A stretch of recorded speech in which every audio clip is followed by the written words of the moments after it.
कि उम्र बीतने में वक्त कहाँ लगता है जनाब, छोटी सी तो जिंदगी है, अब उसमें भी किसी से पूछ के छुट्टी लेने पड़े तो क्या फायदा। खुद के लिए वक्त निकालने से पहले 1000 बार सोचना पड़े तो क्या फायदा। अमीर होकर यादों में गरीब निकले तो क्या फायदा। फायदा क्या है ये बताओ।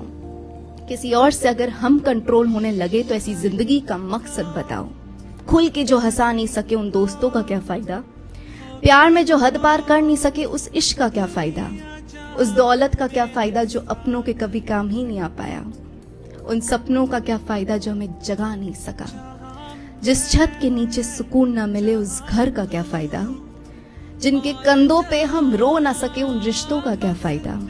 क्योंकि उम्र बीतने में वक्त कहाँ लगता है जनाब, छोटी सी तो जिंदगी है, अब उसमें भी कमबख्त हैप्पी एंडिंग ही ना मिले तो क्या फायदा।